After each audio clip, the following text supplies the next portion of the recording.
दृष्टि पड़े सो धोखारी, खंड पिंड ब्रह्मांड चलेंगे, फिर नहीं रसी लोकारे, फिर नहीं रसी लोकारे।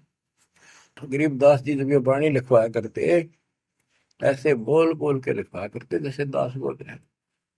एक तो इसमें लिखने वाले को टाइम मिल जाता और उनकी आंखों से आंसू निकलते थे। देखिए किसे बोर खुना रखे आप पर काल में जुल्म कर रखा है परमात्मा के बच्चों के साथ। दृष्टि पड़े सो धोखारी, खंड पेंड ब्रह्मांड चलेंगे, फिर नहीं रसी लोकारे, फिर नहीं रसी लोकारे। रजगुण ब्रह्मा, तम गुण शंकर, सतगुण विष्णु कहावरी, चौथे पद का वेद न्यारा, कोई बिरला साधु पावे। बच्चों कितना क्लियर ज्ञान, ये सूक्ष्म वेद है, वेद। जैसे मार्कंडे पुराण में आपको दिखाया, रजगुण ब्रह्मा, सतगुण विष्णु, तमगुण शिव, ये तीन प्रधान शक्ति हैं काल की, और यही तीन गुण हैं, यही तीन देवता है।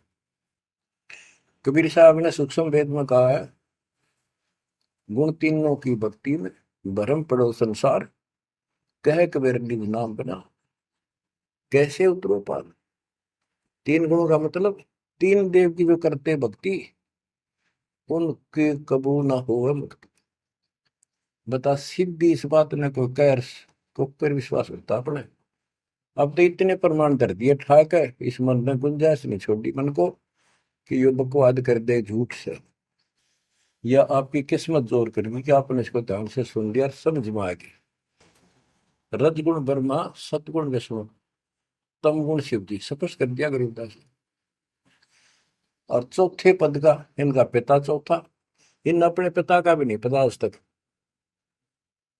क्या माया बुका दे है न, इसने उसको धमका रखा कि मेरा भेद नहीं दे देगी, या इसके वश पड़ेगी तो क्या करे बेचारी। ऐसे औरत को ऐसे दबा कर रखा जाता, पुरुष प्रधान है आप, इसी कारण से। तो चौथा इनका पिता ज्योति निरंजन है। और कबीर साहब कहते हैं, चार बोला है छोड़ा है, और पांचवें को जावे कहे कबीर सो, मुक्ति पावे हम पर आवे। रग यजु है श्याम अथर्व, चारों वेद चित भंगी रे, सूक्ष्म वेद वाचे साहिब का, सोहन सा सतसंगी रे। यजुर्वेद अध्याय 40 श्लोक 10 में कहा है, कोई तो परमात्मा को साकार अवतार लेकर रामकृष्ण के रूप में मानता है, और कोई निराकार कहता पृथ्वी पर आता है कोई नहीं। परमात्मा साकार है या निराकार है, वो तत्वदर्शी संत बताते हैं। गीता अध्याय 4 श्लोक 34 में यही कहा है कि तत्व ज्ञान को उन तत्वदर्शी संतों के पास जाकर समझो, उनको दंडवत प्रणाम करो, तब वो तत्वदर्शी संत में उस परमात्म तत्व का ज्ञान कराएंगे। यो ज्ञान आता कहां से है? चौथे अध्याय के 32वें श्लोक में श्रीमद भगवत गीता ने स्पष्ट कर दिया, सचिदानंद गण ब्रह्म, ब्रह्मणे मुखे, सचिदानंद गण ब्रह्म यानी परम अक्षर ब्रह्म अपने मुख कमल से जो वाणी बोलता है, उस समय यो पूर्ण ज्ञान होता है, और उस ज्ञान से मोक्ष होगा। वो ज्ञान कोई तत्वदर्शी संत बताएगा। इससे सिद्ध है ना वेद में वो ज्ञान, ना वो गीता में। हो गया चितभंगी, जबकि तो ढूंढा उसने, भ्रमित ज्ञान है इनके अंदर, इनकम्प्लीट ज्ञान। रग यजु है श्याम अथर्व, चारों वेद चित भंगी रे, सूक्ष्म वेद वाचे साहिब का, सोहन सा सतसंगी रे। आज आप वो सूक्ष्म वेद बांच रहे हो, सुन रहे हो, पढ़ रहे हो, आप हो वो सत्संग। सूक्ष्म वेद बाँचे साहेब का, सोहंसा सत्संगी रे।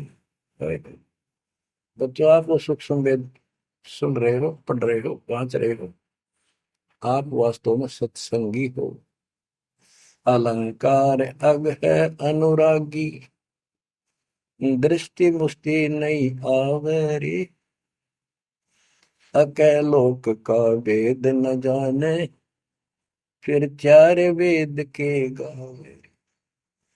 जब तुझे ऊपर के अकैलोकों का ज्ञान नहीं, अकैलोक वो चारों अमर लोकों को अकैलोक भी कहते हैं, और लास्ट वाले को नामी और अकैलोक भी कहते हैं, ऊपर वाले को। अकय का अर्थ होता है जिसने आज तक किसी ने ना बताया हो, ना कहा हो उसकी जानकारी। कि ऊपर का ज्ञान तुम्हें है ही नहीं, इन चार वेदों ने कितना है पढ़ लो, कितना है कंठस्थ याद कर लो, कितना इनमें इनके अनुसार साधना कर दो, मोक्ष नहीं हो सकता। बच्चों, कमाल की बात देख लो, ये वेद ऋषि पट का जख मार कर चले गए, किससे समझ में नहीं आई। कबीर साहब कहते, गुरु बिन वेद पढ़े जो प्राणी, समझे न सार रहेगा। चारों वेदों में कितना भी और मंत्र नहीं है। यजुर्वेद अध्याय 40 मंत्र नंबर 15 में एक ओम नाम है, स्पष्ट लिखा है उसमें, ओम करतु समर, किलवे समर, करतुम समर।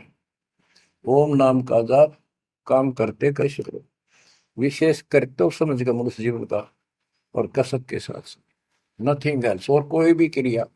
ऐसे गीता चारों वेदों का सारांश है। 8वें अध्याय के 13वें श्लोक में लिखा है, ओम इति एक अक्षरम ब्रह्म व्यवहारण मां मनुसंग्रम, यह प्रियाति तदन देह सयाति परमाम गतिम। मुझ ब्रह्म का केवल एक मंत्र है, इसका एक अक्षर का अंतिम सांस तक इसकी जो भक्ति करता है, इससे प्राप्त होने वाली मुक्ति प्राप्त करता है ब्रह्म से। श्री देवी महापुराण के अंदर 6ठे स्कंद में हिमालय राजा को देवी फाइनल कर देती है कि राजा तू और सब बात छोड़ दे, मुक्ति चाहता है तो मेरी साधना ही भूल जा, तो ब्रह्म की भक्ति कर, उसका ओम नाम है, वो ऊपर दिव्य आकाश रूपी ब्रह्म लोक में रहता है, तेरा कल्याण वहां चला जाएगा। गीता अध्याय 8 श्लोक 16 में कहा कि ब्रह्म लोक में गए हुए पुनरावृत्ति में उनकी जन्म मृत्यु सदा रहेगी। अलंकार अग है अनुरागी, दृष्टि मुष्टि नहीं आवरे, अकैलोक का वेद न जाने, चार वेद के गावे। गीता अध्याय 15 श्लोक 4 में कहा है कि ज्ञान की प्राप्ति के पश्चात परमेश्वर के उस परम पद की खोज करनी चाहिए, जहाँ जाने के बाद साधक फिर लौटकर संसार में कभी नहीं आते।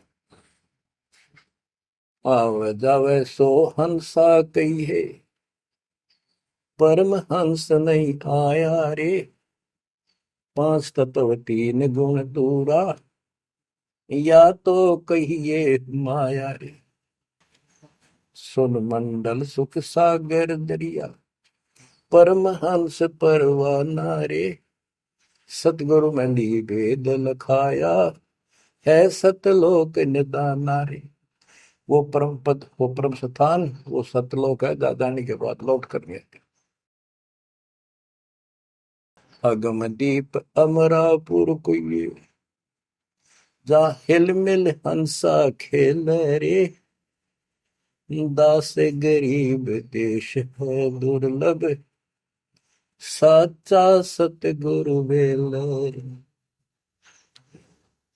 दास गरीब देश है दुर्लभ, साचा सतगुरु बेलर। अगम दीप अमरापुर कोई, अमरपुर अमरपुरी सतलोक अविनाशी परम धाम, सनातन परम धाम। जा हिल मिल हंसा खेल रे, वहां मौज मस्ती से में रहते हैं भक्त, सारे बच्चे। दास गरीब देश है दुर्लभ, साचा सतगुरु बेलर। वो लोक, वो देश बहुत दुर्लभ है, लेकिन सुलभ है साचे सतमुख से। तो बच्चों, आपके ऊपर दाता ने कसर नहीं छोड़ रखी। इस सत्संग ने सुनते रहियो। इसके या थोड़े दिन की रजा है, घड़ी नहीं हुआ करती। कार्ड में सुहान देनी आप अच्छी तरह ठीक से विचार करने बैठ के। कोई बात ना, ये रिकॉर्ड हो रहे हैं, इनको आप बाद में आपको दिए जाएंगे। रोज दिल्ली सुनो और भक्ति करना, और परमात्मा की कृपा से का बेड़ा पार होगा तुम्हारा। नोट कर लेना, सह परिवार सतलोक जाओगे। मालिक आपको मोक्ष दे, आपकी बुद्धि मालिक में दर्द करे। इस गंदे लोक की यथार्थता तुम्हारे सामने आंखों के आगे घूमने लग जा, और सतलोक की चाह प्रबल हो जा। जहां साता वैसा हुई, मन कर्म वचन सुमरियो सो। परमात्मा आपको मोक्ष दे, सदा सुखी रखे। सत्साई।